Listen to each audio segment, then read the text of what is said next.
On the morning of November 19th, 1999, Carolyn Stahl had an extra bright smile on her face as she saw her patients at her eye clinic in Long Beach, California. Sure, it was another busy and hectic Friday, but it was also Carolyn's 44th birthday, and her husband Ken was going to take her out to dinner the next night to celebrate. In many ways, Carolyn and Ken Stahl were a classic Orange County power couple. She was an optometrist, and he was an anesthesiologist at a nearby hospital. They lived in a condo in a gated community, and Carolyn's interior design talents had made their home the envy of all their friends. And with no children at home, Carolyn and Ken liked to spend their money on things like expensive clothes, travel, and extravagant hobbies, like Ken's antique sword collection. But even with all that wealth, Carolyn had always remained down to earth. She was sweet to her friends, and she remembered their birthdays and other special occasions with cards and gifts. She talked to her mother back in her native Michigan at least twice a week, and she was planning a trip back home for the holidays to see her. And Carolyn took special care of Ken and always made sure he had whatever he needed. Carolyn even picked out the seeds from Ken's watermelon because she knew he couldn't stand them. Carolyn remained in a great mood that day as she gave eye exams to one patient after another. And it was the first time in a while she'd felt like everything was going well in her life, because she and her 57-year-old husband, Ken, had been through a lot that year. Ken had been having heart problems, and a few months earlier, he had undergone an 8-hour operation to restore proper blood flow. The surgery had left Ken feeling weak and depleted for months in a way Carolyn had never seen before. Carolyn knew that bad hearts ran in Ken's family. His father had died from a heart attack, so she really didn't take her time with her husband for granted. And recently, Ken had finally started feeling much better, and he told Carolyn how excited he was to go out with her for her birthday. And so Carolyn was so excited. Ken planned to take them to a Mexican restaurant in the pretty town of San Juan Capistrano, and then after dinner, they'd go on a romantic stroll near the historic Spanish mission in the area, and Carolyn thought this was a perfect way to celebrate her birthday, and to celebrate a new start for the couple. The following day, Saturday, November 20th, Ken was busy getting ready for his and Carolyn's big night out, and he really wanted everything to go perfectly. If Carolyn was sweet and sociable, Ken was intense and ambitious. He always felt like he was following in his father's footsteps and not quite measuring up. Ken was the only son of a prominent anesthesiologist who had once owned a hospital and made the news all the time. By comparison, Ken had only managed to get himself appointed to an obscure medical board, and he never seemed to fly quite as high as his father. Ken was really close to his mother, but he suspected that even she thought his career was less impressive than his father's had been. Ken also had this growing sense that he was running out of time. He worked out like a maniac to stay fit, and routinely went on 25-mile hikes and day-long bike rides. He was naturally athletic and had gone to college on a football scholarship, but Ken knew he had very likely inherited his father's heart problems, and so he was unlikely to live to a ripe old age. But this really only served to make Ken more driven to succeed in the time that he had. But on that particular Saturday, as Ken got ready, he actually found himself feeling quite relaxed. And when Carolyn walked into the room he was in, wearing a pretty red dress and seemingly all the gold and diamonds she owned, Ken just stared and smiled. Ken finished getting ready, then took his wife's hand, and they walked outside together. They got into Ken's car, pulled out of their gated community, and set off on the 25-mile drive to San Juan Capistrano for their big birthday dinner date. At 10 p.m. that night, Deputy Tony Castillo of the Orange County Sheriff's Department was in his cruiser, out on his usual rounds. Deputy Castillo eased off the gas when he noticed a silver Dodge Stratus car pulled over in the breakdown lane on a rural highway outside of San Juan Capistrano. It was pitch black, and there wasn't much traffic. Castillo figured there wasn't a reason for anyone to stop right there unless they were having car trouble, so he decided he would walk over and see if they needed any help. Castillo pulled his cruiser in behind the car. He could see that the car's engine was still running and the high beam lights were on, and the passenger side door was wide open. Just ahead of the car on the side of the road, Castillo saw a pole with an emergency phone box attached to it. He thought maybe the passenger in this car had jumped out of the car after it pulled over to go use that call box to call for help, because maybe their car had broken down. But then Castillo noticed a woman's bare foot sticking out of that open passenger door, and he knew right then something had to be wrong. Castillo radioed to let dispatch know what he'd found and that he was now going to go investigate. Then Castillo got out of the cruiser, put his right hand on his holster, and began walking towards the back of the Dodge. Castillo's footsteps on the gravel were the only sound. Castillo saw what looked like a smear of blood on the back passenger side door. But he went around to the driver's side, and he saw right away the front window was smashed. And Castillo saw a scene of pure horror inside the car. A man was slumped over in the driver's seat, still wearing a seatbelt, and a woman who had been in the passenger seat was sprawled across the front seat, basically on the driver, with her head on the man's lap. Both of them had been shot multiple times, and they were drenched in blood, and when Castillo checked both of them for a pulse, he found they had none. They were both dead. Castillo rushed back to his cruiser, and he radioed dispatch to tell them that he had just walked up on 2 apparent homicide victims out on Ortega Highway. Then Castillo ran the plates on the Dodge Stratus, and the vehicle came back as being registered to Ken and Carolyn Stahl. And while he couldn't know for sure quite yet, Castillo was reasonably certain that those were the 2 victims. After getting Castillo's message, the sheriff's office assigned 2 veteran detectives, Joe Holmes and James McDonald, to lead the potential murder investigation. They arrived on the lonely stretch of road on Ortega Highway at about 1 a.m. The area was already alive, with crime scene technicians and sheriff's deputies gathering up evidence, photographing the victims, and just trying to make sense of the baffling scene. The deputies who were already at the scene informed Detectives Holmes and McDonald that the victims were indeed Ken and Carolyn Stahl. And based on the scene in the car, the deputies believed that Ken had been shot first and then Carolyn. Detective Holmes looked closely at the 2 bodies inside the car, and he thought the deputies were probably right. He thanked them for their help and then did an initial search of the car and the surrounding area. And honestly, Holmes was kind of impressed by how little physical evidence had been left behind at the scene.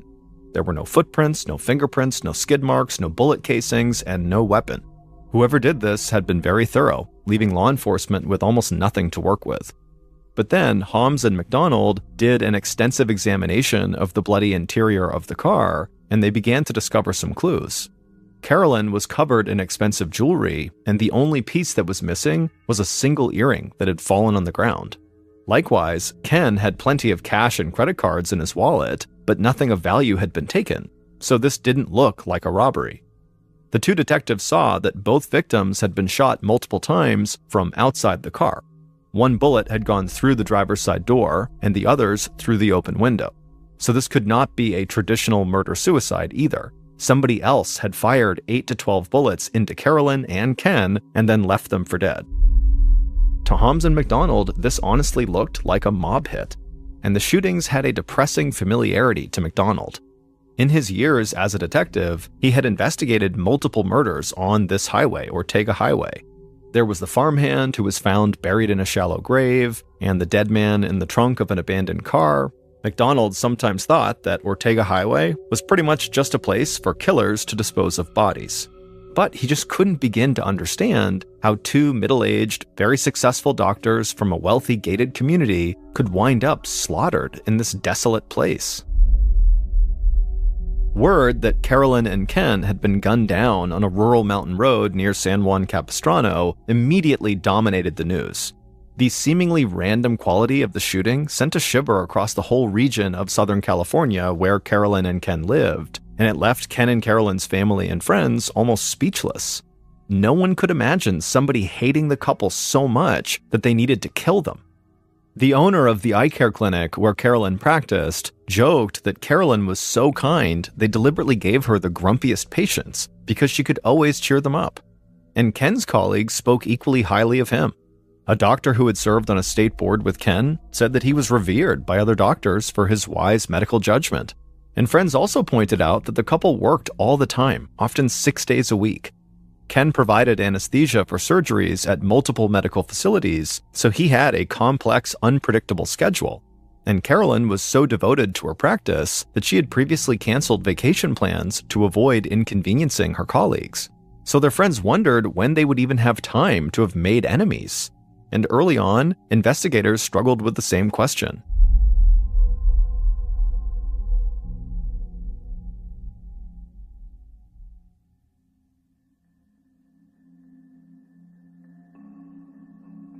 On December 4th, so 2 weeks after the murders, hundreds of mourners crowded into St. Andrew's Presbyterian Church in Huntington Beach, California. They cried together, they comforted each other, and they celebrated Carolyn and Ken's lives. Ken's 87-year-old mother made her way to the front of the crowd. She said she had always braced herself for the possibility that her son might die young because of his bad heart, but nothing had prepared her for her son's violent end. Then she broke down in tears and said all she wanted to do was hold her son one more time. In the days following the funeral, Detectives McDonald and Holmes still didn't have much encouraging news for Ken and Carolyn's families, but their investigative team was still very busy. At a separate memorial service held for Ken by his colleagues, deputies had asked all the attendees to sign in a guest book. They wanted to know who was there, and they wanted to compare handwriting samples to documents they had collected from where Ken and Carolyn lived and worked to see if they could find anything connecting Ken's colleagues to the killings. But after a few weeks into the investigation, Holmes and McDonald still didn't have a suspect in mind, but they were getting a better picture of the killer. The autopsy confirmed that both Carolyn and Ken had been killed by multiple gunshots sometime between the hours of 8:30 p.m. and 10 p.m., so not long before Deputy Castillo had found the car. Also, a separate ballistics analysis found that all the gunshots came from a single gun, most likely a .357 Magnum revolver. That gave Holmes and McDonald a couple of key pieces of information. First, Ken and Carolyn were most likely murdered by a single gunman. And second, the killer was cold and collected. They had fired at least 8 shots from a revolver that held only 6 bullets, meaning the shooter had to stop in the middle of the murders, reload their weapon, and start firing again. Those reports forced Holmes and McDonald to think about the last minutes of Carolyn's life. Her husband was dead, and she was all alone in a cold, dark, strange place. Meanwhile, her killer was casually reloading their gun so they could shoot more bullets into her. I mean, this was a truly awful way to go. And that information pushed the detectives to dig even deeper into Carolyn and Ken's lives in the hope they would find something that would lead them to the killer. And in doing this deep dive, Holmes and McDonald soon discovered that Carolyn and Ken's 14-year marriage was not nearly as perfect as some of their grieving friends and relatives had thought. Some of the couple's loved ones had come forward and told the detectives that Carolyn and Ken had problems, a lot of problems. Carolyn's sister Linda actually reached out and asked to meet with the detectives. She said she didn't want to speak ill of the dead, but she really needed them to know the truth. And so, on a cool December day, Linda arrived at the sheriff's station, and she followed Holmes and McDonald into a small, comfortable office. And within a few seconds of sitting down, Linda went on an absolute tirade about her brother-in-law, Ken. She told the detectives that Ken had a history of cheating that began way before he even met Carolyn. Ken's first marriage had ended because Ken had an affair. Then Ken had married the woman he had the affair with, but that marriage also fell apart within just 3 months. Linda said her sister Carolyn was well aware of Ken's romantic history when she had moved in with him back in 1984. But Carolyn was determined to make a better man of him. And after they had been living together for a year, Carolyn gave Ken an ultimatum: marry her, or the relationship would be over. Ken had told friends he never wanted to get married again, but he reluctantly gave in to Carolyn's demand. Linda said their marriage actually seemed to go pretty smoothly for a while. Carolyn was close with Ken's mother, and she was also close with Ken's son from his first marriage, and with 2 doctors' incomes, they made a ton of money, and so their future looked quite bright. Suddenly, Linda trailed off and just stopped talking. The detectives asked her if she needed a break, or if they could get her anything, but she said she did want to keep going. She needed to get this all out. Then Linda took a deep breath and composed herself, and told the detectives that things had taken a really bad turn for her sister about 5 years earlier. She said Carolyn had come home from visiting family in Michigan, and she found a woman she didn't know eating fast food on the couch in her living room. The woman was just as surprised as Carolyn, and she fled the house immediately, but Ken had admitted he was romantically involved with that woman. Linda said she had hoped her sister would just leave Ken right then and there, but she didn't. Instead of demanding a divorce, Carolyn had demanded marriage counseling. But even with marriage counseling, Ken's behavior didn't change. He had at least 3 more affairs that Linda said she was aware of, and she said his address book was still full of women's names and phone numbers. Linda clutched the arms of her chair tight, and she fought back tears while she talked about her sister. But she took a deep breath and continued her story. She told the detectives that she had been so angry at Ken that she finally confronted him about his chronic cheating and about how much he was hurting her sister. One of the detectives asked how Ken responded to that, and Linda gave a slight laugh and shook her head, and then she said Ken had just shrugged his shoulders and told her that, he was the person he was, and Carolyn just had to accept that. Finally, Linda told the detectives that Carolyn went to great lengths to hide the ugly truth about her marriage. Carolyn was always very careful to give the impression of marital bliss to friends and coworkers. She would even buy herself her own Christmas presents. She would wrap them and put tags on them that said they were from Ken, even though obviously they were not, and she would put them under the tree, and so that when friends and family came over, they would see how good Ken was being to his wife. And Ken just played along with this for the sake of appearances. Linda said one of the reasons Carolyn was buying all these gifts for herself is because she believed buying nice things for herself made her happy. She called it retail therapy. But Linda knew her sister better than anybody, and she knew no matter what Carolyn did, no matter what she bought, no matter how nice it was, nothing could change the fact that Ken had totally broken her heart. The detectives shared a look. Linda's retail therapy comment had just potentially cleared up a question they'd had for weeks. When they had searched Carolyn and Ken's home right after the murders, they found nearly $30,000 in brand new women's clothing and accessories. A lot of it was actually still wrapped in plastic, with the price tags still attached. That had really confused the detectives at the time, but now it kind of made sense. The detectives thanked Linda for all her help, and then they walked her out of the station. McDonald and Holmes hadn't let on in front of her, but Linda's revelations about Ken and Carolyn's troubled relationship opened up a world of potential murder suspects. Did a former girlfriend take revenge on Ken for leaving her? Or did a jealous husband of one of the women that Ken had an affair with lash out?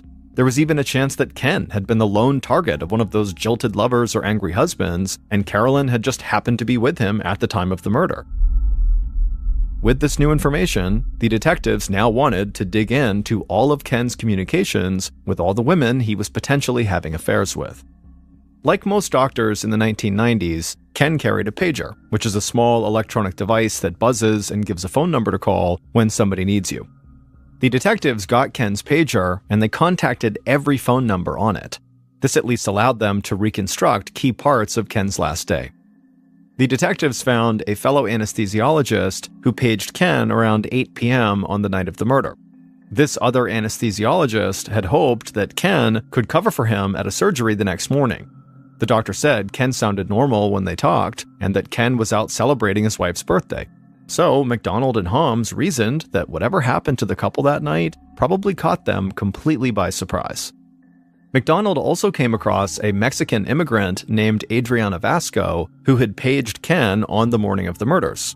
She explained that she had become friends with Ken several years earlier when she worked in the office at the National Pain Institute where he was a part-time anesthesiologist. Adriana said that Ken had agreed to get her desktop computer repaired, and she had paged him to find out how the repairs were going. McDonald was immediately suspicious of this. He couldn't understand why a busy doctor would be volunteering to repair computers on the side. The detective asked Adriana flat out if she was having an affair with Ken, but she denied it. Adriana insisted that Ken was just a very generous guy. He had helped her out financially numerous times over the years. The call with Adriana lasted only 5 minutes, but McDonald came away from it with the distinct sense that he had just been lied to. But he had no evidence to back up his gut feeling, so he let it drop, at least for the moment. Over the coming days, McDonald and Holmes repeatedly asked Ken's family and friends what they knew about Adriana Vasco. The detectives got nothing but blank stares. None of the friends or family had ever heard of her. Then, in late December, a woman contacted the detectives and admitted right at the start that she'd had an affair with Ken in the mid-1990s. And when she heard about the murders, she'd recalled a conversation she'd had with Ken back then. She said Ken had complained that he was being blackmailed by someone close to him and that he was not in control of his own life. The woman's story was chilling, and blackmail was not out of the realm of possibility. After all, Ken had had multiple affairs, and most people assumed he was rich because he was a doctor. But the detectives had also discovered that Ken's health issues had caused him to miss months of work in the past. that had led to some financial strain and had forced Ken and Carolyn to move out of their $700,000 home into the comfortable but much more modest condo where they had lived at the time of their deaths. The detectives also knew Carolyn had spent at least $30,000 on clothes and jewelry for herself. So now Holmes and McDonald wondered if the murders simply came down to money. Maybe Ken couldn't pay someone who was blackmailing him, so they killed him and his wife. But as 1999 came to an end, the detectives still had no major suspects. They had followed a bunch of different leads, but so far, nothing had paid off. However, both detectives had a strong feeling that cracking this case would begin with one of the women Ken had an affair with, and they thought that woman could be Adriana Vasco. Both detectives were confident she knew a lot more than she had told them, so it was time to have another conversation.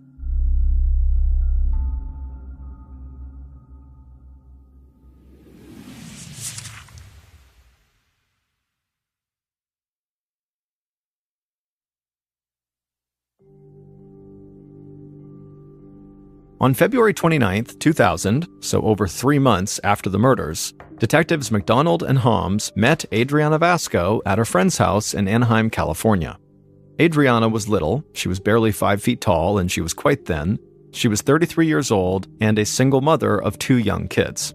Over coffee at her kitchen table, Adriana told the detectives how she had become friends with Ken, a man who seemed to live in a completely different world than she did. She explained that Ken had noticed her walking with a limp when they were both working at the National Pain Institute. Ken had offered to inject pain medication into her back to correct the limp, but he told her it would be an ongoing procedure. At the kitchen table, Adriana took a sip of her coffee, and then a smile came across her face. She said she had agreed to the procedure, and as the pain injections continued, the two of them started getting a bit closer. Adriana said she had even begun calling him Ken instead of Dr. Stahl, and Ken had clearly taken a growing interest in Adriana's life. Then, when Adriana had split with her husband, Ken paid for her and her son to go live in a motel. When Adriana's car had broken down, Ken gave her money to buy a new one, a white Mazda. So Adriana told the detectives it became normal for her to turn to Ken for help because he was always so kind to her. And Adriana said that in return, she became a shoulder for Ken to cry on. He opened up to her about his unhappiness. He told her he hated the Orange County doctor's life. He thought it was totally phony. He said he had a lot more fun when he went to the beer and barbecue chicken restaurant, which was down the street from Adriana's apartment. Ken had even told Adriana at one point that she was his only real friend. Detectives McDonald and Holmes sat on the edge of their seats, wanting to ask Adriana again if she was actually romantically involved with Ken. But they held their tongues and just let her talk. Adriana continued and said that Ken's marriage had been empty for years. He complained about his wife's looks and her weight, and he said they mostly slept in separate bedrooms. Then Adriana began to cry. She apologized and said she was still in shock over Ken's death. She said when she found out he died, it was like her whole world had just collapsed. Ken was like her hero. Finally, after Adriana wiped the tears from her face, she looked across the table at the detectives, and she admitted that she had had an affair with Ken. And Ken's wife, Carolyn, knew about it. She told the detectives that about 3.5 years earlier, she had received a phone call from Ken, but the moment she answered, Ken quickly handed the phone off to his wife, Carolyn, and Carolyn's message to Adriana was blunt: "Stay away from my husband." Adriana said she broke off the affair soon after getting that phone call. She knew Ken would never divorce his wife, and she didn't want to get hurt. But she and Ken had remained friends even when Adriana found a new romantic partner and even had a daughter with him. In fact, Adriana said that Ken would sometimes go out to dinner with Adriana's new guy. Also, Adriana said after they split up, Ken never tried to have sex with her again. And she told the detectives that she really believed that Ken and Carolyn had genuinely started to work on their marriage at the time they got killed. And when she had spoken to Ken on the day he was killed, Adriana said he sounded happier than he had in months. McDonald and Holmes had more questions for Adriana, but the coffees were long since cold and it was after 5 p.m., so they thanked her for her time and they headed for the door. By the summer of 2000, the sensational double murder that had once gotten so much media attention was increasingly in danger of going cold. McDonald and Holmes had come away from their interview with Adriana convinced that her grief over Ken's death was actually sincere. She was probably lying about the length of their affair, but the detectives couldn't see why Adriana would want Ken dead. He had been a ready source of money and support to her for years. So the hope that one of Ken's lovers would lead them to the truth about the murders began to fade, and the detectives hadn't found any evidence that Ken had been blackmailed by anybody. Holmes and McDonald continued to pursue every possible lead, and they re-interviewed anyone who seemed to be remotely connected to the case, but their investigation stalled. In the fall of 2000, about 10 months after the murders, McDonald and Holmes were reassigned to another unit, and two new detectives, Brian Heaney and Phil Villalobos, took over Carolyn and Ken's murder case.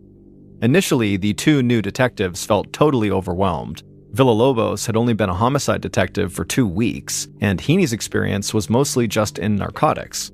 But as they began to dig through the huge case file, they realized that their predecessors, McDonald and Holmes, were likely overwhelmed too. But something caught Detective Villalobos' eye as he reviewed Ken's cell phone records from the day of his death. Ken had called the same number 4 times, and the calls were to the same person who had paged Ken on the morning of the murders, Adriana Vasco. So Villalobos and Heaney quickly decided to pick up where the previous detectives had left off, and they turned their focus to Adriana. And at 8 p.m. on October 11th, almost 11 months after the murders, Adriana arrived at the sheriff's station for another interview. But this time, she was not eager to help. Adriana insisted that on the day of Ken's murder, she had only contacted him to talk about those computer repairs, and that the conversation was so innocuous that she couldn't even remember anything else they talked about. The two detectives pressed Adriana hard to get her to say more. Villalobos even asked her straight out who killed Ken. But Adriana broke into tears and said she had no idea and genuinely could not remember anything substantive from their last conversation. The detectives would question Adriana really aggressively for several hours until finally it was clear she just didn't have anything else to say, so they let her go. But the detectives were not quite finished with Adriana. After she left, the detectives rushed outside after her and hopped in their car and followed her. After driving for several minutes, Adriana arrived at a house where the father of one of her children was waiting for her. Adriana and this man had split up, but they remained close for the sake of their daughter. The detectives watched Adriana with this man from a distance, and they began to develop a new theory. Maybe Adriana did have nothing to do with Ken's death, but maybe this man who she was with, the father of her daughter, had gotten jealous of her affair with Ken, and maybe he lashed out. And so now maybe Adriana was doing everything she could to protect him, really just so her young daughter would not be without her father. Villalobos and Heaney waited for Adriana to leave, and then after she had, they hopped out of their car, walked up to the front door, knocked, and then when the man came to the door, they led him to the front yard to question him. And to the detective's surprise, this man was completely open and asked how he could help. Villalobos told him that he was convinced someone close to Adriana had killed Ken and Carolyn Stahl, but the detectives didn't know who. The man said that made sense to him, and he understood why they would want to question him, but then this man said something that sent Villalobos and Heaney reeling. He told them that he had nothing to do with Carolyn and Ken's murders, but he had a pretty good idea of who probably killed them. Villalobos just stared at him and then asked him outright, okay, who's the killer? And the man would say one word, Tony. The detectives were caught off guard. In all those files from nearly a year-long investigation, the name Tony had never once come up. Now they had someone telling them a guy named Tony was probably the killer they had been looking for. The detectives followed up with a bunch more questions about who this Tony person was, and they would learn that Tony was Adriana's current boyfriend, and he was a handyman at her apartment building. He also had a long criminal rap sheet, he had a temper, and he loved guns. A few days later, Detective Heaney was waiting in an unmarked car outside the hospital where Adriana worked. Investigators had been trying to track down Adriana's boyfriend, Tony, but the man seemed to have disappeared. So Heaney wanted Adriana to help them find him.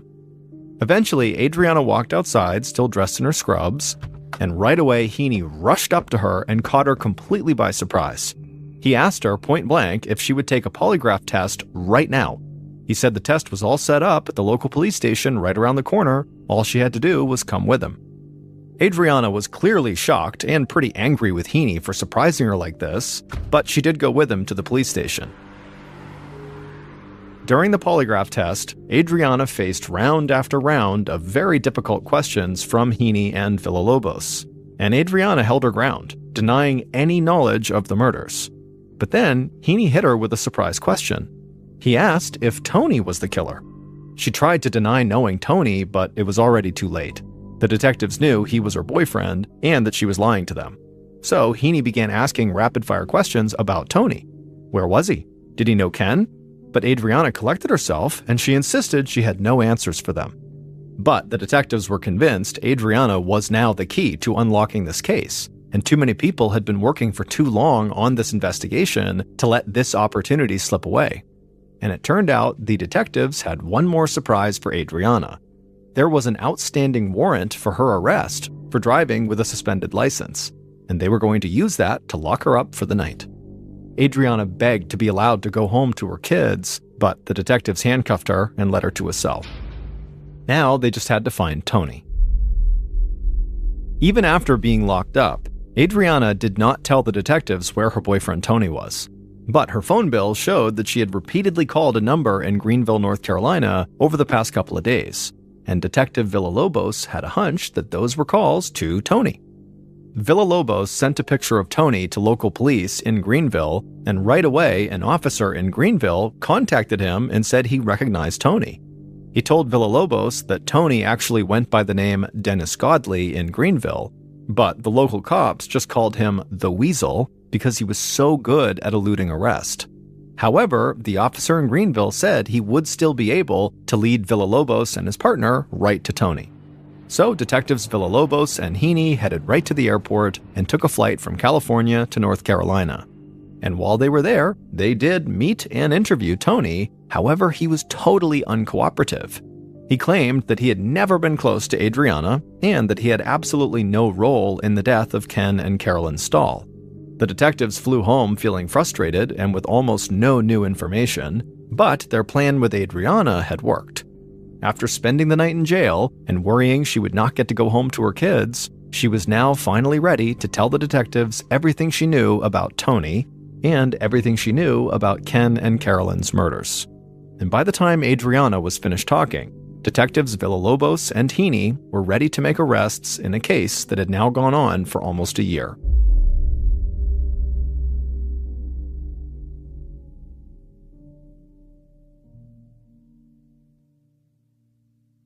Based on Adriana's jail cell interview and evidence collected by both teams of detectives throughout the investigation, here is a reconstruction of what police believe happened to Carolyn and Ken Stahl out on Ortega Highway on November 20th, 1999.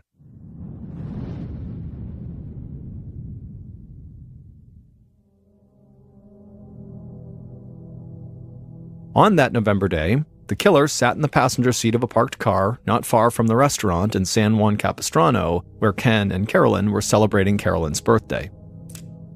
The killer calmly loaded their .357 Magnum and made small talk with the driver. But the driver wasn't listening. They had their eyes focused on the road right outside of the restaurant. Then the driver suddenly told the killer to be quiet. Ken's Dodge Stratus had just pulled out onto the road. The driver waited to let Ken's car get a little further away. Then the driver started their car, pulled out onto the road, and followed Ken.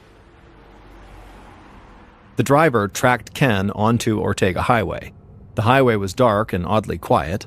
The driver gripped the steering wheel tight and closed in on Ken. Meanwhile, the killer just kept talking like nothing out of the ordinary was even happening.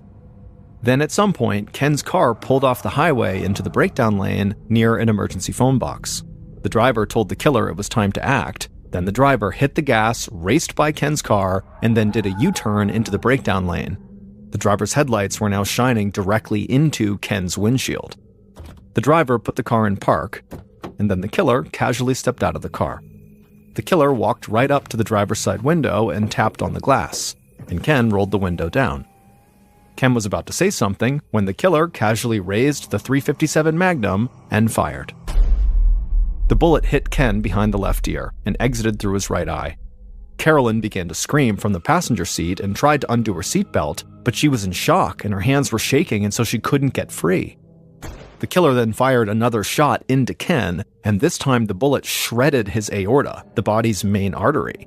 And so blood sprayed all over the car, and Ken slumped over, dead. Carolyn finally got her seatbelt off, but by this point, the killer stuck his gun through the open driver's side window and fired multiple shots point blank at Carolyn, hitting Carolyn in the chest. Carolyn screamed again and blood began to pour down her shirt, but she was still alive. So the killer aimed the gun at her and fired again, but they were out of bullets. So as Carolyn is sitting there slowly dying and screaming and looking at her dead husband, the killer walked back to the other car. They opened up the passenger side door, shouted something at the driver, and then grabbed extra ammunition from a bag on the floor.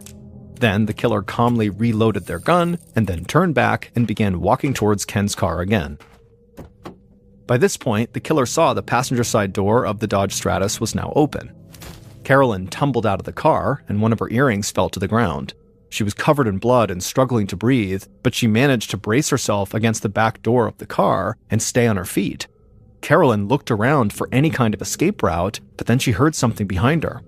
She turned and saw the killer walking towards her with their gun raised. There was nowhere to go. In a last, desperate attempt to save herself, Carolyn dove back inside the car head first. One of her red shoes fell off as she struggled to pull herself across the front seat of the car over the body of her dead husband. She was trying to get to the driver's side so that maybe she could speed away and save herself. But the killer just walked to the open passenger door, aimed their gun at the back of Carolyn's head, and fired off 2 more shots. Carolyn fell over dead in Ken's lap. The killer leaned in to make sure both Ken and Carolyn were dead. Then they did a thorough sweep of the car and the road around it to make sure they picked up any stray evidence, like bullet casings. Finally, when the killer was satisfied, they walked back to the white Mazda that was still parked with its lights shining directly into Ken's car. Then the killer got back into the Mazda and looked over at the driver. And the driver was shaking and horrified. The killer told the driver to calm down and just get out of here. But the driver shouted at the killer that they were not supposed to kill Ken. The driver said she loved Ken, and Ken was actually the one who had paid them to murder his wife. It would turn out Adriana was the driver, and her boyfriend, Tony, had indeed pulled the trigger and killed Carolyn and Ken. But Ken had actually been the one who set the entire thing in motion. It turned out Ken had wanted his wife dead for a long time. He wanted to be free to have relationships with lots of women without any repercussions and just to live his life however he wanted. But Ken felt like he was reliant on Carolyn. She took care of him and she made a lot of money, so if his health issues kept him from working again, he would still be able to live well because of Carolyn. Ken went so far as to tell some people that Carolyn had control of his life, and it was like he was being blackmailed just to stay in the marriage, even though that was just not true. But finally, Ken told Adriana that he had just had enough, and he asked her to help him murder his wife. Adriana said her boyfriend Tony would be perfect for the job. He was good with guns and calm in any situation. So Ken paid Adriana and Tony $30,000 to carry out a hit on Carolyn. And Ken and Adriana hammered out all of the details, including the exact location on Ortega Highway where Ken would pull over and the murder would go down. On the day of the murder, Ken had contacted Adriana multiple times to let her know when he and Carolyn were heading to the restaurant, and then when they arrived, and then also when they were leaving. And Adriana and Tony had been waiting nearby to follow him to the spot they'd agreed on. But when it came time to actually do the job, Tony took things into his own hands. He didn't trust Ken, and he didn't want the middle-aged doctor around to pin the whole thing on him. So Tony decided to just kill Ken too. Carolyn was truly just an innocent victim. Her husband had plotted against her and had even tried to paint her as some kind of blackmailing monster. But Carolyn's friends and family knew that despite all of Ken's cheating, Carolyn still loved him, and she still believed they could repair their marriage. But Ken had no intention of doing that. At trial, Adriana insisted that she tried to talk Ken out of going through with the shooting, and that she ultimately only went along with it because she was afraid of Tony. But ultimately, a jury would convict her of masterminding the entire murder plot and sentenced her to life in prison without parole. As for Tony, he would ultimately plead guilty to the murders in exchange for a life sentence instead of the death penalty. And Tony would insist to the very end that Adriana was the one who shot Carolyn, not him. Right in the middle of the United States is a quiet little town called Millstadt, Illinois. Millstadt is home to about 4,000 people, and had it not been for Ashley Reeves, only those 4,000 people and their friends and family would even know that Millstadt existed. In 2006, Ashley Reeves was a 17-year-old high school student who lived with her parents and her younger sister Casey in Millstadt. Ashley was an excellent student who, even though she was over a year from her high school graduation, she was already thinking about what colleges she wanted to go to. She was also extremely likable and outgoing, and she had this huge, infectious smile, and so she had tons of friends, and she had a very serious boyfriend who her parents adored. His name was Jeremy, and he was a high school student as well. On the morning of Thursday, April 27th of that year, Ashley got up, and like every other morning, she got ready for school alongside her sister Casey. And then right before Ashley stepped out to head off to school, she told her parents that after school, she had a job interview on the other side of town. And then after her interview, her plan was to play basketball with some friends, and then she'd be home. And so her parents said, okay, well, hey, good luck with your job interview, and just make sure you're home before 10:30 p.m. And so Ashley said, no problem, I'll see you tonight, and then she left. That afternoon, after school, Ashley made her way to Jeremy's locker, and when she got to him, Jeremy handed her his keys to his car. He had an SUV, and he was lending it to her for the day so she could go to the interview and then go play basketball. And so Ashley took the keys, she thanked him, she gave him a hug, and then she turned and she walked down the hallway where she met up with her sister Casey at her locker, and then the two girls left the school, they went out to the student parking lot, they found Jeremy's SUV, they hopped inside, and then Ashley began driving them back to their house. When they got there, Casey hopped out of the car, she said bye to Ashley, and then Ashley left their house and she began driving to Fairview Heights, which was a town about 15 miles away where her interview was going to be. Several hours later, around 10 p.m., Ashley's parents had not heard from their daughter, and it was getting close to her curfew, and so they asked Casey if she had spoken with Ashley, and, did she know how her interview went? Did she know when she was going to be home? But Casey would tell them, actually, no, I haven't talked to Ashley since she dropped me off from school. And so Ashley's parents said, okay, no big deal, and they called Ashley, but Ashley didn't pick up. So they sent her a series of text messages, but after a couple of minutes of not getting any response, they decided to just call her boyfriend Jeremy to see if maybe he knew what was going on with Ashley. But when they spoke to Jeremy, he would say that, I haven't spoken with Ashley since I gave her the keys to my SUV, and I've actually been trying to talk to her all day. I've been calling her and texting her, but I still haven't heard back. And so at this point, Ashley's parents were starting to get really worried. And so after hanging up with Jeremy, they began calling other friends of Ashley's to see if maybe they had spoken to her and knew what was going on. But all of her friends that they spoke to all had the same story. We haven't talked to her since the end of school, and she's not returning our calls or texts. And so Ashley's mother, she just sensed that something was terribly wrong. And so without any hesitation, she just called the police.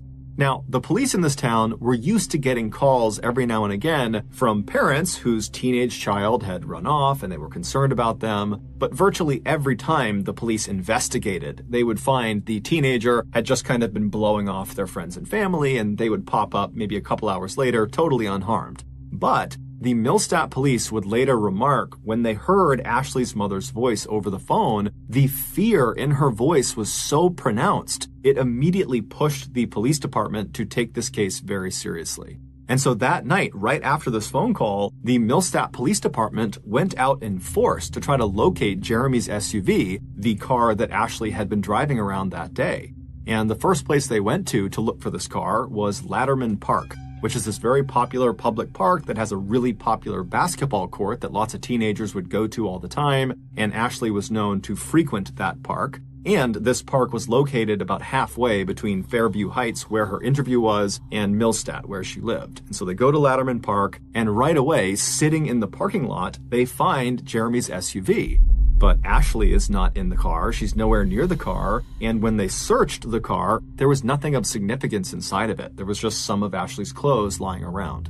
The police would spend all night and well into the morning combing Latterman Park looking for any sign of Ashley, but there wasn't one. And so as the sun came up and the police were nowhere closer to finding this girl, they began to suspect that, perhaps foul play was involved. And so the first person they hauled in for questioning was Ashley's boyfriend, Jeremy. But as soon as he sat in the interrogation room, he demonstrated a real concern for Ashley. He had a rock-solid alibi, and he basically was an open book. And so they quickly ruled him out as a suspect.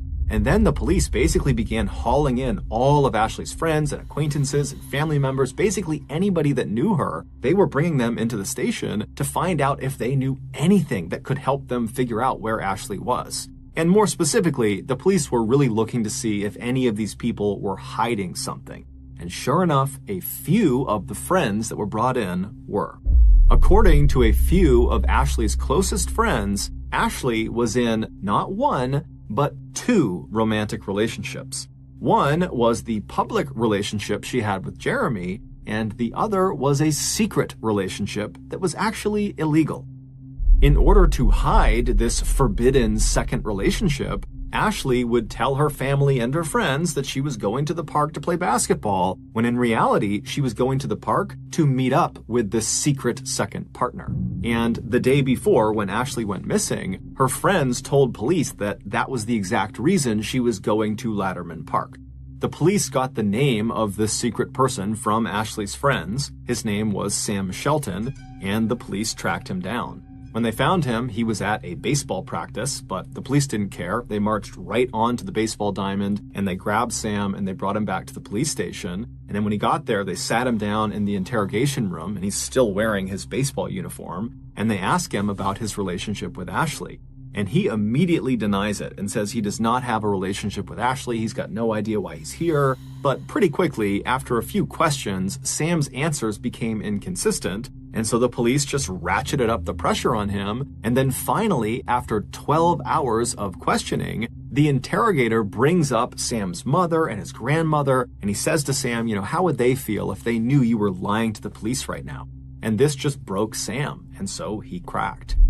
Now, at this point, the police were already expecting the worst when it came to Ashley, but they were not ready for just how brutal Sam's confession would be about what exactly he did to her.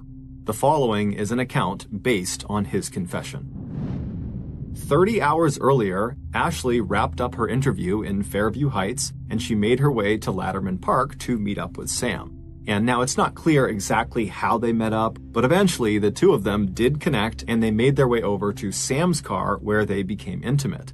Afterwards, the two are sitting in the front two seats of Sam's car. Sam is in the driver's seat and Ashley is in the passenger seat. And while they're sitting there, something happens that causes this huge fight between the two of them. And at some point, Sam tells Ashley to get out of the car. But Ashley refuses. She wants to talk to him. She wants to deal with their issues, but Sam's not having it. And so he gets so mad at her that he lunges across the center console of the car and he puts Ashley into a vicious chokehold. Now, he tells police his plan was to kind of yank her out of the car, but he squeezed so hard around her neck that he heard this loud popping sound coming from her neck. It was the sound of her neck breaking. And so as soon as he heard it, Sam let go, and Ashley kind of crumpled forward and hit the front dashboard of the car. And so Sam is staring at her, wondering what he should do. He's kind of looking around, making sure no one saw what he just did. And then he reached over and lifted her back up to see if she was still alive, and he saw she was. But instead of trying to get her help, he decides right then and there he's going to kill her. And so he reaches over and he begins choking her. But after several minutes of throttling her, she just wouldn't die. And so Sam pulled his belt off of his waist and he wrapped it around Ashley's neck. And then he began pulling, but he would tell police he couldn't stand looking at Ashley's face while he did this. He said she was staring right at him, her tongue was coming out of her mouth, she was frothing, and her face was turning this ghastly shade of gray-blue. And so at some point, when she still hadn't died, he released the belt from around her neck, and he turned her body so she was facing the window away from him, and then he repositioned the belt on her neck, and then he put his foot on her back to use as leverage, and then he pulled as hard as he possibly could on her throat for quite a while until the belt actually broke around her neck. And then at that point, he checked to make sure she was dead, and when she was, he stuffed her down into the floorboards in front of the passenger seat, and then he drove several miles across town to another park called Citizens Park that was very heavily forested. And once he parked in the parking lot, he looked around to make sure no one was watching, and then he dragged Ashley's body out of the car and deep into the woods where he abandoned her.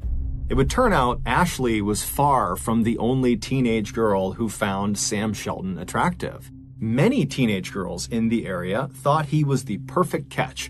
He was smart, he was handsome, and he had these beautiful, striking blue eyes that you couldn't help but just stare at. However, there was something unique about Sam that made him fundamentally different than all the other guys at their schools. Sam was not a student. He was a 27-year-old middle school teacher in Millstadt, and he also was the high school baseball coach. He had never been Ashley's teacher directly. However, years earlier when she was in middle school, he had begun grooming her for exploitation. And so fast forward to 2006 when she was 17, he had effectively manipulated her into believing she was in this romantic relationship with him, when in reality, he was just using his position of power to abuse her.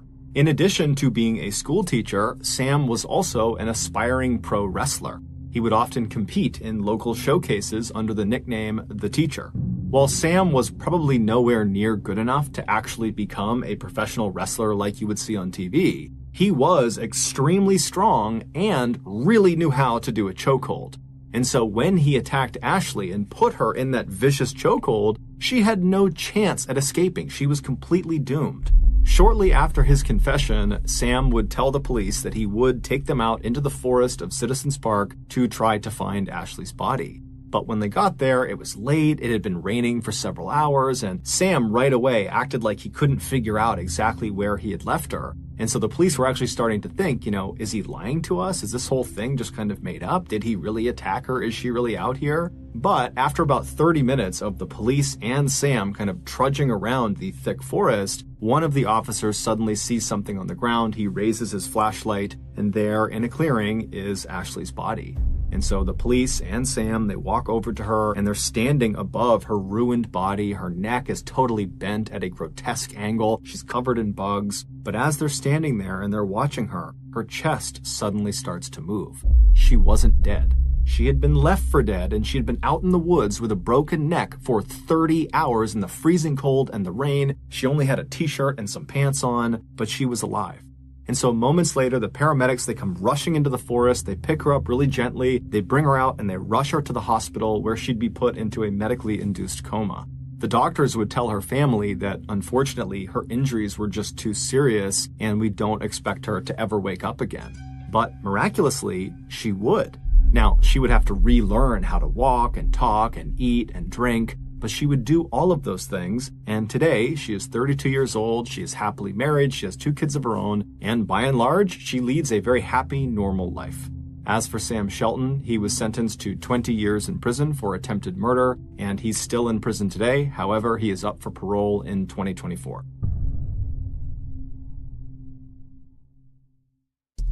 The next and final story of today's episode is called What Happened in Room 348. On September 15, 2010, a 55-year-old man named Greg Flanagan checked into the Elegante Hotel in Beaumont, Texas to start his work week. As a young man, Greg had worked as a chief engineer on ocean-going vessels, spending months out at sea. But in his middle age, he had reinvented himself as a landman. It was Greg's job to secure leases of mineral rights and land for drilling. Greg was slender and fit-looking despite the fact that he never exercised and he smoked constantly. He kept a close-cropped white beard, and he had the leathered skin of a lifelong outdoorsman. Every Monday morning, Greg would make the 2-hour commute in his pickup truck from Lafayette, Louisiana, all the way to Beaumont, Texas, where his company would always rent him a room. The hotel itself was neither good nor bad, but to Greg, he didn't care. He just needed a bed and a TV. Once Greg walked inside, he had a bathroom immediately to his right, and then a little bit farther in was the main section of the hotel room, which was very basic. Straight ahead, there was a window that looked down onto a small pool that was lined with potted plants. And then in the main space was a queen-size bed tucked up against the right wall, and then on the left wall was a TV. Greg wheeled his one suitcase into the hotel room, and he put it at the foot of the bed, and he opened it up. He pulled out the shirts that he wanted to keep wrinkle-free for the week, and he hung them in his closet. Then he pulled out his toiletries that were kept in a cloth bag with a hook, and he hooked those onto a towel rack. Then he took off his very worn brown boots and his faded blue jeans, and he slipped on some pajama pants. Anytime Greg stayed at the Elegante, he rarely left his room. There was a bar downstairs, but he wasn't a big drinker or socializer. He preferred to just have quiet nights alone in his room watching TV. So that night, Greg cranked the air conditioning to make sure it was as cold as it could get. He liked to sleep in a very cold room. And then he hopped on his bed and he put 2 big pillows behind his head and he rested up against the headboard. And then he took a towel and he laid it out next to him. And on the towel was his ashtray, his cigarettes, his lighter, his phone, the TV remote, and a candy bar. Then he picked up the TV remote, turned it on, flicked through the channels until he landed on one that was playing Iron Man 2, and he thought, good enough. Put the remote down, picked up his candy bar, opened it up, he ate a piece of his candy, and then he grabbed a cigarette, lit up a cigarette, and he began smoking. The following morning, Susie, Greg's wife, did not get a call from her husband. And he always called her every morning that he was gone. That was their routine, and this was a big break from their routine. And so she tried calling him, and his phone rang and rang and rang, and he never picked up. And so then she called his Beaumont office, and he didn't pick up. But after the second or third time she called, his coworkers picked up the phone and they said, hey, Greg's not here. He hasn't come into work yet. And Susie felt concerned. She felt like something was wrong. And she said, do you guys mind just going to his hotel room and knocking on his door and making sure he's okay? And they said, sure, we'll go over there. So the 2 coworkers head over to the hotel. They knock on Greg's door. He doesn't answer. And so they go down and get the manager, who comes up and opens Greg's door. And right away, they find Greg lying dead in the middle of his hotel room. The way Greg was positioned when they found him, it looked like he had fallen to his knees and then fallen again onto his face, and his left arm got kind of tucked underneath his body, and still in his 2 left fingers was a cigarette that had not fallen from his hand that had burned down to the wick. The room was exceptionally warm, and Greg's skin was grayish blue. Immediately after seeing Greg, the 2 coworkers called 911. Shortly after the ambulance arrived at the hotel, Detective Scott Apple arrived in his cruiser. Apple was a short guy, very, very fit. He had silver hair that he spiked up. He looked 100% cop, and he worked basically 24/7. When he got up to room 348, there was no sign of a break-in, nothing had been disturbed inside of the room, and there was no blood or obvious wound on Greg, with the exception of a slight abrasion on his cheek when he came down and hit his face on the rug. He looked around the room and he found Greg's wallet that was sitting in the back pocket of his jeans, and there was hundreds of dollars in his wallet that had not been taken, so he ruled out robbery. He went out into the hall and he began interviewing the other occupants of the surrounding rooms, and no one had heard anything and no one had seen anything. He went back into the hotel room and he began looking around for drugs of any kind or any substance that Greg might have taken that could have contributed to his death, and there was nothing. No prescription pills, no alcohol, nothing. Later that day, after the family had been notified of Greg's passing, his grief-stricken wife, Susie, called Detective Apple, and she said, my husband did not take good care of himself. He had a terrible diet. He's been smoking like a chimney since he was a young teenager, and he never saw a doctor. And I always told him that if he wasn't careful, something like this was going to happen. I always worried that he might have a heart attack or something. So at this point, not only does Greg's family think he died of natural causes, Detective Apple also thinks the same thing. He's thinking about what he saw in the hotel room, and there's no sign of any foul play. It just looks like a guy whose lifestyle caught up to him. Greg's body was sent to Dr. Tommy Brown, who in Beaumont, Texas, he was like the medical examiner. He'd been doing this for years and years. Dr. Brown had read ahead that they believed Greg had died of a heart attack or something like that. And when his body was wheeled in front of him, there was nothing he saw right away that contradicted that theory. The only 2 marks that the doctor noted on the outside of Greg's body was the small abrasion on his face from where he landed on the rug, and then he also had another small abrasion on his crotch. But beyond that, the rest of his body was completely unblemished. When he looked inside of his body, it looked like someone had literally just crushed his insides. His torso was full of blood, food from his intestines had been ripped outside, he had ribs broken, internal organs were lacerated, and there was a hole in his heart. Dr. Brown was really confused at what he was looking at, because the severity of Greg's internal injuries were more consistent with someone who had been in a severe car crash or who had had a really heavy object land on them, but Greg didn't have any significant external injuries that would support either of those 2 things happening to him.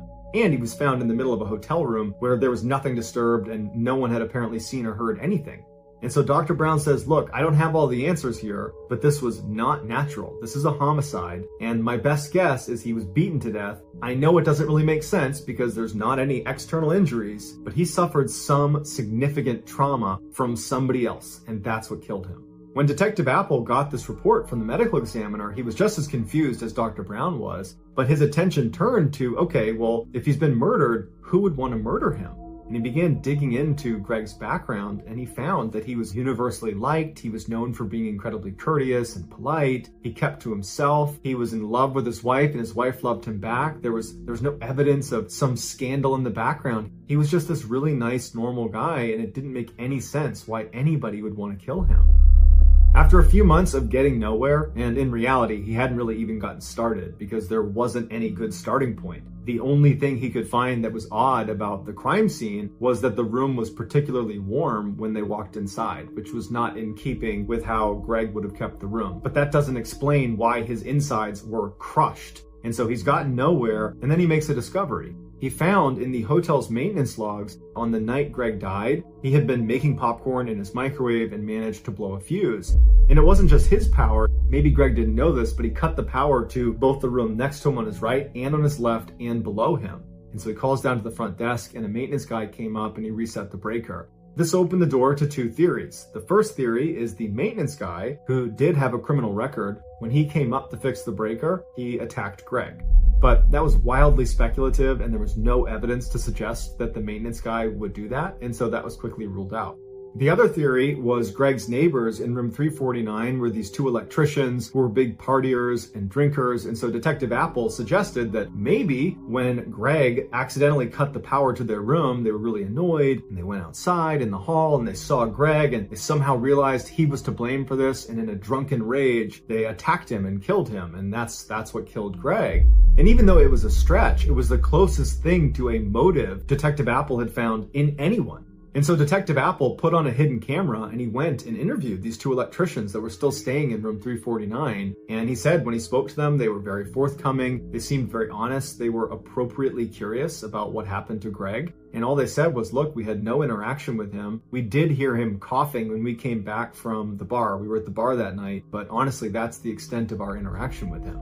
The electricians offered up their cell phone numbers, their email addresses, and said, anything you need from us, we'd be happy to help. We're really sorry this happened. At this point, Detective Apple is back to square one. No one knows what happened to this guy. The one big lead he had, the maintenance records, proved to be a total dead end. And so unfortunately, this case went cold. 7 months after Greg's death, where there had been absolutely no traction on figuring out what happened to him, Susie, Greg's wife, decided she wanted to hire a private investigator. And her friend suggested she call Ken Brennan, who was a famous private detective who was well known for being able to solve really complex cases. And so on a whim, Susie calls Ken Brennan, not expecting to get through to him, thinking he's probably super busy and has other cases because he's on TV and he's this really famous guy. But he picked up the phone and he was like, hey, how can I help you? And Susie couldn't believe it. She had a chance to tell him about what happened to her husband. And Ken said he was really interested and that he would take on the case. Ken was a former Long Island cop and he was a DEA special agent. He spoke with a really thick New York City accent and he wore t-shirts that were a little bit too small to show off his muscles, and he usually had a big gaudy gold chain on.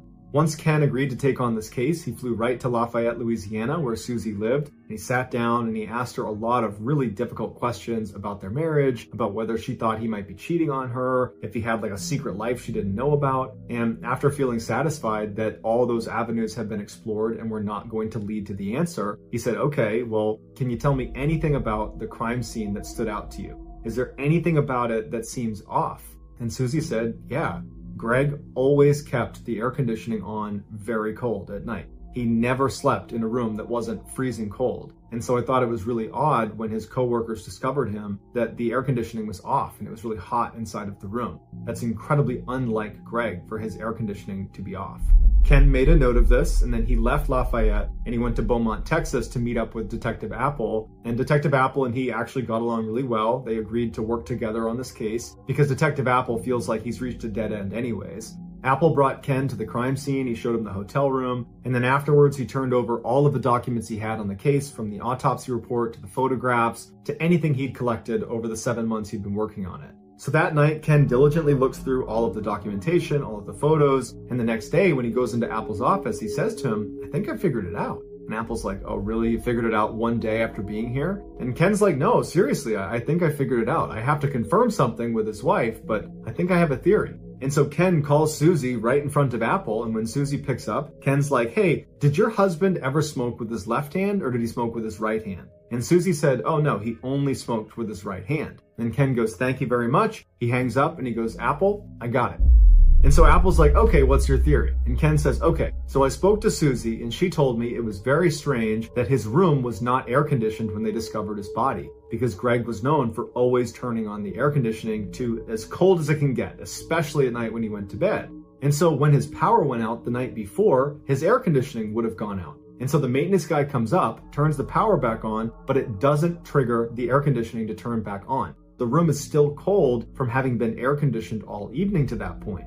And so the TV is back on, and so perhaps Greg turns and just starts watching TV. Because the room feels air conditioned, he hasn't realized that he hasn't turned the air conditioning back on again. Now, this is Beaumont in the summer, so it's going to get really hot in his room really quickly, and as soon as it starts to warm up in there, he's going to realize, oh, I didn't turn the AC back on, and he would go over and turn it on again. And so because the air conditioning wasn't on, and we know that the power was restored at 8:30, then he must have died after the power was on, but before it got warm enough in the room for him to recognize he did not turn the AC on, which means he would have died somewhere between 8:30 and 9 p.m. at night. And so Apple's like, wow, that's pretty impressive, except that doesn't really help us figure out how he died or who killed him. And Ken puts his hand up and he says, I know, I'm just building the whole picture here. Okay, so we have him dying between 8:30 and 9, and I don't think he was beaten to death. I think a lot of people want that to be what killed him because it's kind of the only thing that might make sense, but I say it definitely doesn't make sense because of the cigarette. Now, we found that cigarette in his left hand, and I talked to his wife, and she said he only smokes in his right hand. And so what I think happened is the power came back on at about 8:30, which is what the report says. The TV turns back on. Greg doesn't turn the air conditioning back on. He sits on his bed. He's watching TV. He lights up a cigarette and he's smoking with his right hand. And then something happens to him, which I'll get into my theories on that. And he jumps off the bed and he starts making his way to the door to get help. And he transfers the cigarette from his right hand to his left hand so he can use his right hand to turn the doorknob and open the door to safety. But he doesn't make it. He falls to his knees and he falls to the ground and his cigarette's still in his fingers and he dies. And Apple's like, you know what? That's pretty good. It makes a lot of sense. But the crucial missing piece here is, well, what was the trauma he suffered that caused him to jump from his bed and run to the door and then ultimately die?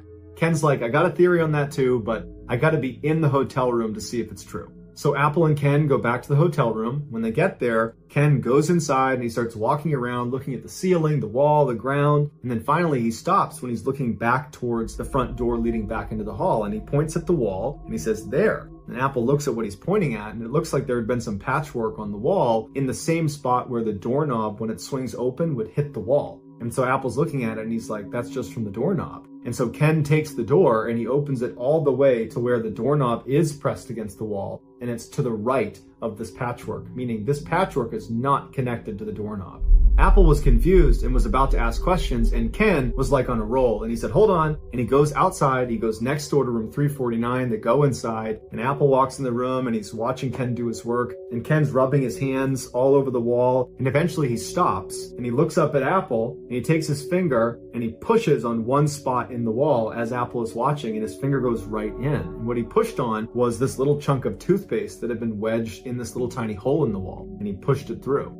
Apple brought in a crime scene investigations unit who carefully excavated both sides of this wall, and they shined a laser from 349 into Greg's room, and the trajectory of the laser going through this hole lined up perfectly with where Greg would have been sitting on the bed, smoking cigarettes, eating candy, watching a movie. So Ken and Apple go back to the medical examiner, Dr. Brown, and they say, look, you missed something because Greg got shot. And unfortunately, Greg's body had already been cremated, but they did have the pictures to look at from the autopsy. And sure enough, they find that little tiny laceration in his crotch was actually an entrance wound. And then when Dr. Brown pointed out there was a hole in the heart, and it kind of lined up with the trajectory that bullet would have been traveling through his body, Dr. Brown realized he had made a mistake and he changed the autopsy report to reflect a gunshot wound. Ken and Detective Apple re-interviewed one of the electricians that had been in room 349 that was in the room where the gunshot had originated from. His name was Lance. And when they brought him in, they said, this is totally routine. It's been 7+ months since Greg's death. And what we're doing is any of our witnesses, we want them to sign a statement, basically attesting that this is what I saw or didn't see. And so they had prepared a statement that basically lined up with the first thing he had told police, which was, I didn't hear anything, I didn't see anything.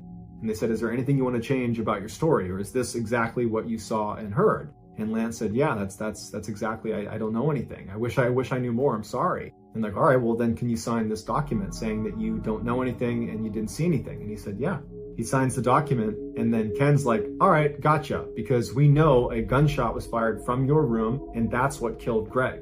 And so you need to tell me who shot the gun. Otherwise, I'm taking you to jail for submitting a false police report. At this point, Lance crumbles and the truth comes out. And he said that he and the other electrician in the room with him, whose name was Muller, they were goofing around and drinking that night. And Muller went out and got his pistol from his car and he brought it in and he was goofing around with it. And Lance was saying that he was trying to get him to stop doing that, but he kept goofing around with the gun. And at one point, he aimed the gun at Lance and Lance kind of batted it away from him. He dropped the gun, it landed, and it went off. And they saw where the bullet hole was. They saw it was into Greg's room, and they both froze and they listened to see if anybody had reacted to this gunshot. And he said they didn't hear anything for a long time, and that made them believe that no one was in the other room, that no one was in Greg's room, and that they were in the clear. And so they left and went to the bar. They didn't even think to check on whoever was in that room. And when they came back, they said they heard Greg coughing in his room, and that further confirmed that he must not have been in there when they fired the shot, and he's totally fine, and they are totally in the clear. The next day, Lance said when they saw his body being taken out, at first they did think, oh my goodness, this is us. We did this. But they overheard Detective Apple walking around interviewing people saying out loud that, yeah, we think this is natural causes. Yep, looks like a heart attack. This is probably nothing. I'm sure it's nothing. And they were like, oh, phew, it's not us. And so they actually believed it was just a coincidence that on the same day they're firing a rogue bullet into Greg's room, that Greg had a heart attack and died separately. But Lance would say that somewhere in the back of both of their minds, they knew they probably had something to do with it. And so they covered their tracks and they put toothpaste in the wall to cover up the hole, and they hid the gun, and they intentionally kept information from the police. And so ultimately Muller, the owner of the gun, the one who really instigated that night, waving the gun around, and the one who actually dropped the gun, he was charged with manslaughter and was given 10 years in prison.